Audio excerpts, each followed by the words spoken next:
토요 묵상 말씀은 마태복음 13장 44절에서 58절입니다. 천국은 마치 밭에 감추인 보화와 같으니 사람이 이를 발견한 후 숨겨두고 기뻐하며 돌아가서 자기의 소유를 다 팔아 그 밭을 사느니라.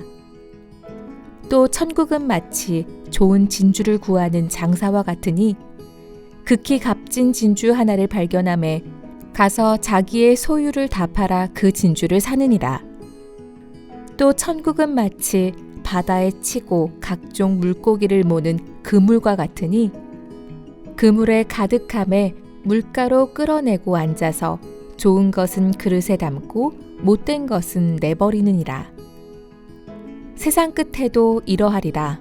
천사들이 와서 의인 중에서 악인을 갈라내어 풀무불에 던져 넣으리니 거기서 울며 이를 갈리라. 이 모든 것을 깨달았느냐 하시니 대답하되 그러하오이다. 예수께서 이르시되 그러므로 천국의 제자된 서기관마다 마치 새 것과 옛 것을 그 곳간에서 내오는 집주인과 같으니라. 예수께서 이 모든 비유를 마치신 후에 그곳을 떠나서 고향으로 돌아가사 그들의 회당에서 가르치시니 그들이 놀라 이르되 이 사람의 이 지혜와 이런 능력이 어디서 났느냐? 이는 그 목수의 아들이 아니냐? 그 어머니는 마리아, 그 형제들은 야고보, 요셉, 시몬, 유다라 하지 않느냐?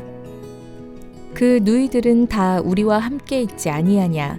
그런즉 이 사람의 이 모든 것이 어디서 났느냐 하고 예수를 배척한지라. 예수께서 그들에게 말씀하시되 선지자가 자기 고향과 자기 집 외에서는 존경을 받지 않음이 없느니라 하시고 그들이 믿지 않음으로 말미암아 거기서 많은 능력을 행하지 아니하시니라. 아멘.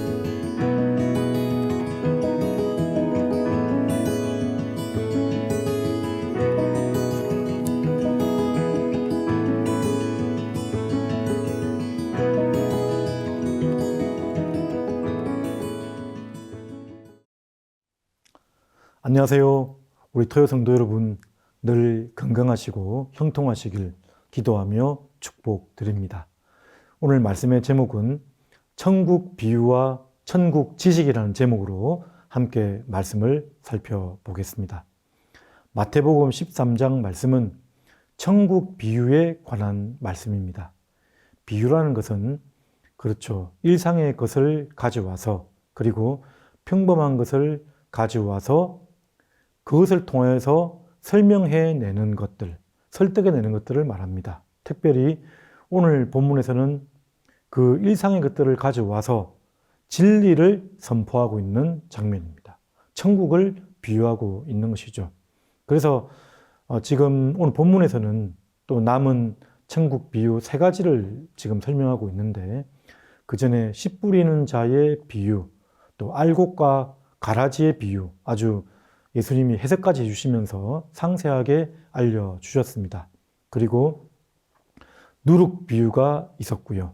그리고 또 겨자씨 비유까지 이렇게 지나왔습니다. 자, 오늘 말씀을 통해서 또 주시는 은혜를 누리도록 하겠습니다. 첫 번째는 천국 비유는 천국의 특성을 우리에게 보여주고 있습니다. 천국의 특성. 먼저 그 가치들을 보여주는데요. 오늘 본문 44절 말씀, 밭에 감추인 보화의 비유입니다. 이 천국은 밭에 감추인 보화와 같다. 그래서 보화를 발견한 자가, 이 사람은 우연히 보화를 발견한 것인데 일상을 열심히 살았던 것 같습니다. 밭에서 일하는 사람이었든지 길 가는 사람이었든지 보화를 발견하고 그 절대 가치 앞에서 너무나 기뻐서 이후에 다시 돌아와서 나의 소유 전부를 가지고 그 밭을 샀다라고 지금 설명합니다. 이 보화의 가치는 아주 귀한 극히 값진 진주의 비유처럼 아주 값비싼 절대 가치라는 것을 우리에게 보여주는 것입니다. 내 소유를 다 팔아도 남는 것이 훨씬 많은 그런 재산 아니면 소유와 같은 그런 가치를 가지는 것이 바로 이 보아이다, 천국이다 라고 지금 설명을 하는 것이죠.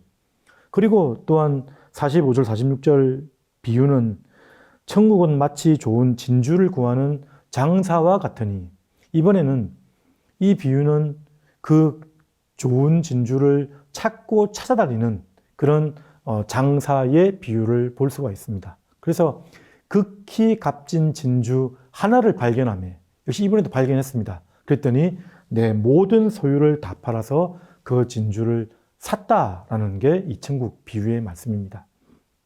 역시 이 천국의 특성은 그 가치가 어느 세상의 어느 것과도 비교할 수 없는 영생의 가치, 영혼의 가치로, 절대 가치로 우리에게 보여주고 있음을 우리에게 가르쳐 주는 것입니다. 그리고 이 가치는 이 천국의 비유를, 또 마지막 비유는 그물 비유인데요. 그물 비유인데, 이 그물 비유를 통해서 마지막 부분에서는 바뀌어질 수가 없는 그런 이 땅에서의 절대적인 가치로 마무리되는 것을 또 보여주고 있는 것이죠. 그래서 천국의 가치를 보여줄 뿐만 아니라 그 과정상에서도 소유를 다 팔았지만 이제 그러면 이 땅에서는 아무것도 없을 것 아닙니까? 이 땅의 가치로 아무것도 없지만 기뻤다라고 말합니다. 이 기뻤다라는 말이 세상이 줄 수 없는 절대 평안으로 가지는 희락의 기쁨입니다. 그 기쁨이 이 천국 비유 가운데 보여지고 있다는 것이죠. 특별히 이 값진 진주 비유를 보면 그렇습니다. 44절에 보면 천국은 마치 밭에 감추인 보화와 같다. 보화의 강점이 있는데, 보화는 예수 그리스도, 우리의 진리 대신, 생명 대신 구주 예수님을 가리킨다고 할 수 있겠죠. 그리고 하나님을 설명한다고 할 수 있습니다. 근데 여기 보면 45절, 46절에는 천국은 마치 좋은 진주를 구하는 장사와 같으니, 이 장사의 모든 과정이 천국 비유와 같을 수가 있는 것입니다.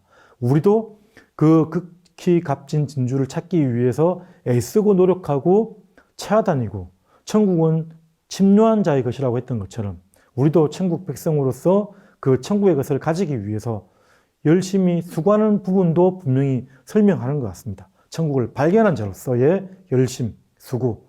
근데 이 부분 말씀을 또 이 천국은 장사와 같으니, 영적 장사꾼, 대표적으로 하나님을 이 비유로 들었을 때는 하나님이 극히 값진 진주 하나를 얻기 위해서, 그러니까 한 영혼, 천하보다 더 귀한 생명을 얻기 위해서 자기의 소유를 다 팔아. 그 소유가 무엇이었죠? 자기 아들 예수 그리스도를 내어주어서 그 진주를 사느니라. 이 같은 표현이라고 할 수 있습니다. 그래서 천국 비유는 하나님을 설명하면서 또 그 가치에 나아가는 과정과 걸음도 표현하고 있다는 것을 우리가 알 수가 있는 것이죠. 그물 비유는 그렇습니다. 그 광대한 바다에 그물을 칩니다. 그물을 치는 것. 그러니까 천국은 그런 그물 치는 과정조차 천국의 과정이다 라고 설명하는 것이죠. 그리고 천국은 결국 심판의 모습으로 다가오는데, 그 천국은 좋은 자들, 좋은 것들은 이제 천국의 비유로 볼 수가 있고, 그 그물에는 못된 것들이라고 표현되어 있는데요. 이 못된 것은 여기 48절에 나와 있네요. 내버리느니라. 못된 것은 쓸모없는, 무가치한 그런 뜻입니다. 그물을 딱 드러내놓고 끼웠을 때 마치 알곡과 가라지 비유와도 비슷한 것 같아요. 가라지를 그물 칠 때 걸러내는 것이 아니고 다 모아져 있다가 알곡과 가라지를 심판 때에 구분해내는 것과 같은 비유라고 할 수 있습니다. 그렇게 섞여져 있는 것이 이 땅의 모습이고요. 그리고 그런 모습들이 때로는 믿음의 차원에서 우리 알곡과 이 여기 표현된 좋은 것에는 유익함이 될 수 있다는 것을 설명을 하는 것입니다. 그래서 이 천국 비유는 그 가치적인 측면과 그 과정에서의 길들, 그리고 하나님의 측면에서 볼 때의 설명들, 또 결말의 모습들, 여러 가지 모습들을 다 포괄해서 지금 이렇게 보여주고 있는 것을 우리가 보게 됩니다. 이 천국 비유를 통해서 우리의 천국 지식이 더 많아져가고 풍성해지길 간절히 바랍니다. 두 번째 또 살펴볼 것은 천국의 제자는 복음을 자유자재로 내어놓고 전파하는 자라는 것을 우리에게 가르쳐주고 있습니다. 천국의 제자 51절부터 52절 두 절에 해당되는 말씀인데요. 예수님이 그렇게 말씀합니다. 이 모든 것을 깨달았느냐? 깨달았느냐라고 묻습니다. 잘 들었습니다. 잘 듣고 깨달았느냐? 성령께서 우리 마음을 조명해 주셔서 우리에게 가르쳐 주셔서 우리는 깨닫게 되는 것입니다. 그 깨달음을 지금 묻는 것입니다. 마태복음 7장 24절 말씀에 보면 듣고 행하는 자는 반석 위에 집을 지은 지혜로운 자 같으니. 그러니까 듣고 행하는 자, 행함이 있으려면 듣고 깨달음이 있어야 되는 것입니다. 깨달은 자가 행할 수가 있는 것이죠. 이 천국 비유를 하는 이유는 13장 11절 말씀에 보면 그러므로 내가 그들에게 비유로 말하는 것은 그들이 보아도 보지 못하며 들어도 듣지 못하며 깨닫지 못함이니라. 이게 직설적으로 천국에 대해서 설명을 해도 깨닫지 못하기 때문에 비유로 이렇게 설명을 하고 있다라고. 그러니까 예수님도 소망의 마음을 가지고 가르쳐 주는 것도 있고요. 그리고 비유를 통해서 아예 그냥 들을 만한 자들에게만 듣게 하는 예수님의 의도도 있다는 거죠. 그래서 여기 보면 깨달았느냐라고 물으셨었고, 그리고 그러하이다라고 대답을 했습니다. 그리고 예수님이 52절에 그러므로 천국에 제자된 서기관마다 마치 새 것과 옛 것을 그 국관에서 내오는 집주인과 같으니라. 옛 것은 예수 그리스도를 예언했던 구약의 말씀들입니다. 예언된 말씀들, 선지자와 율법을 말하는 것이죠. 시편의 말씀들을 설명하는 것입니다. 새 것은 성취된 예수 그리스도, 여기서는 신약의 복음을 또 말한다고 할 수 있습니다. 구약도 필요하고 신약도 필요합니다. 신약만이 우리의 성경 말씀이라고 할 수가 없고요. 구약만도 성경 말씀이라고 볼 수가 없습니다. 다 합쳐져서 성경 말씀이라고 우리가 보지 않습니까? 그래서 요한복음 5장 3절, 39절 말씀에 보면 너희가 성경에서 영생을 얻는 줄 생각하고 성경을 연구하거니와 이 성경이 곧 내게 대하여 증언하는 것이라. 성경 전체가 예수님에 대해서 증언하고 있습니다. 예수님 외에 더하든지 빼든지 다 모자람이 있거나 이단이 되거나 잘못 가르치거나 예수님에 대해서 설명하는 것이 바로 성경 말씀이다 라고 가르쳐주고 있는 것입니다. 그래서 맨 처음 예수님도 그랬고요. 세례요한도 그렇고 회개하라. 그리고 뭐라고 했죠? 천국이 가까웠느니라. 우리가 회개하라고 말씀하니까 이 회개의 방점을 찍어서 강조될 경우가 많이 있는데 회개하라와 동시에 이 천국이 강조되어져 있습니다. 천국. 그래서 예수님은 오시면서 천국 복음을 가르쳐 주셨고 그 천국은 바로 예수 그리스도를 통해서 이루어지는 그런 모든 복음이다 라고 우리에게 말씀하는 것입니다. 그것이 옛것과 새것을 자유자재로 드나들면서 내어놓는 집주인과 같다. 천국에 제하된 서기관마다 그러하다라고 말씀합니다.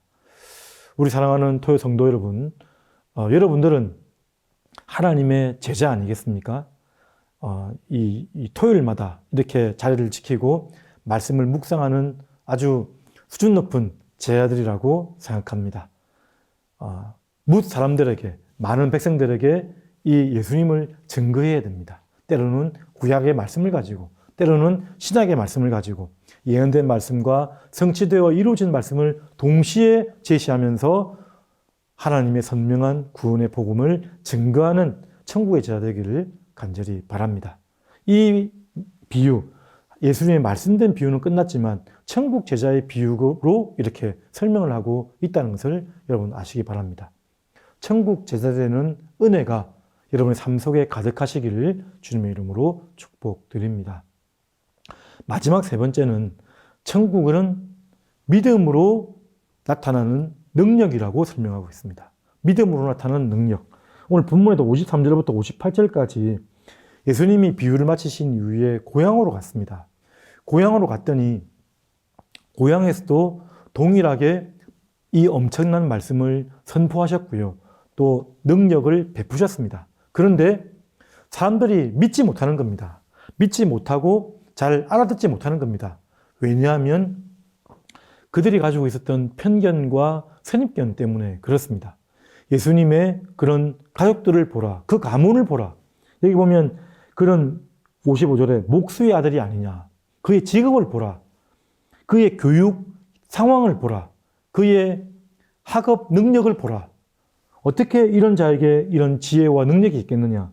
그의 어머니는 마리아, 형제들은 야고보, 요셉, 시몬, 유다라 하지 않느냐. 예수님의 동생들 이름이 다 나타나고 있죠. 그리고 너희들은 다 우리와 함께 있지 아니하느냐. 이렇게 하면서 그 동네 사람들은 예수님의 어릴 때 모습, 그 모습을 가지고 예수님을 인정하고 싶어 하지 않은 것입니다. 그래서 예수님은 선지자는 고향에서는 존경받지 못할 것이다 라고 말씀하셨고요. 하셨고 58절에 보면 그들이 믿지 않음으로 말미암아, 이 믿지 않았다는 것은 57절에 보면 예수를 배척했다는 말과도 같습니다. 배척했다. 배척했다는 말은 스칸달리조라고 하는 말씀의 수동태로 되어 있는데요. 이거는 걸려 넘어지다, 실족하여 넘어지다의 수동형으로 되어 있습니다. 그 예수님 때문에 걸려 넘어진 것입니다. 그들이 예수님의 모습을 보고 실족해버린 것입니다. 자기의 선입견과 판단 때문에 넘어지게 된 거죠.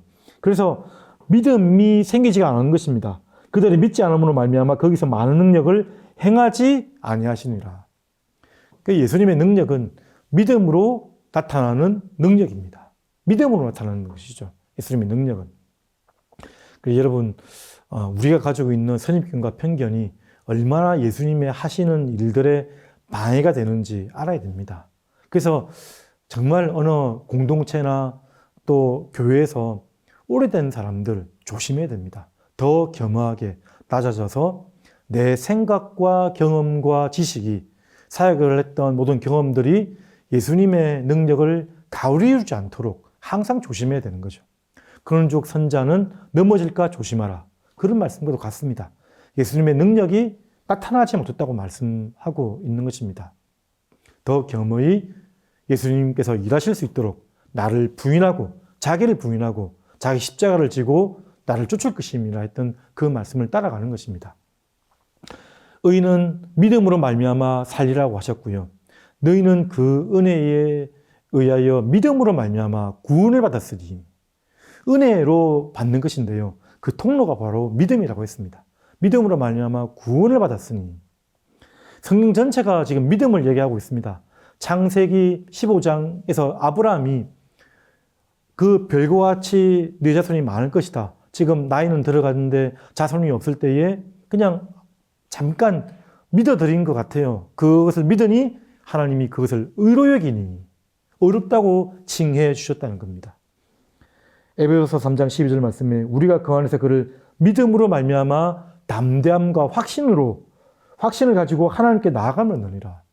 우리가 하나님께 나가는 것은 믿음으로 나가는 것이지 나의 어떠함으로 나가는 것이 아닙니다.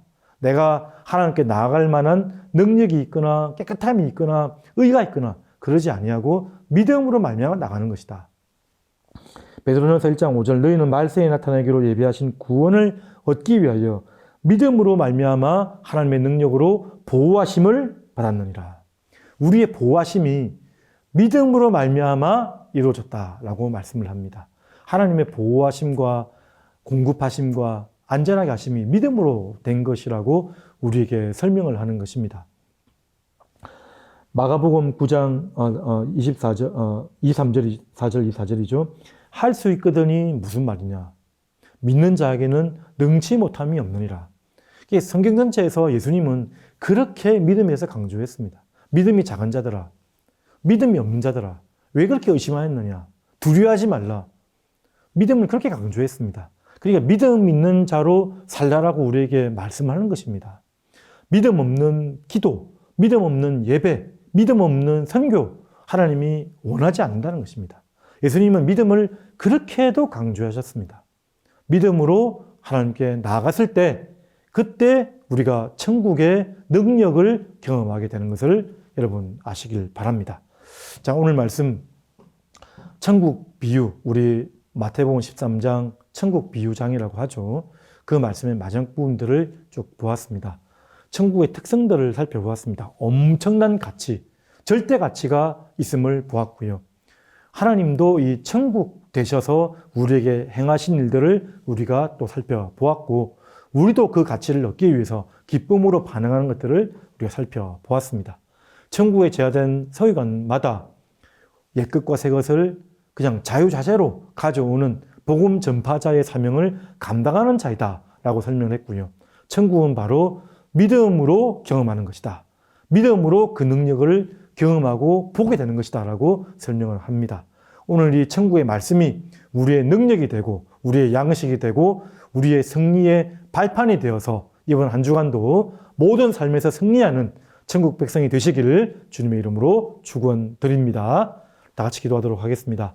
천국 백성 된 자로서 합당한 기도를 했으면 좋겠습니다. 믿음으로 간구하시고 또한 하나님의 그 값진 진주 보화를 발견하기 위해 그 기쁨을 잃지 않는 저희들 되게 해달라고 우리의 신앙과 또 우리의 가족과 또 지인과 주변 많은 사람들을 위해서 함께 기도하도록 하겠습니다.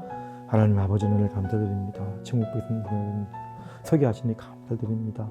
주여.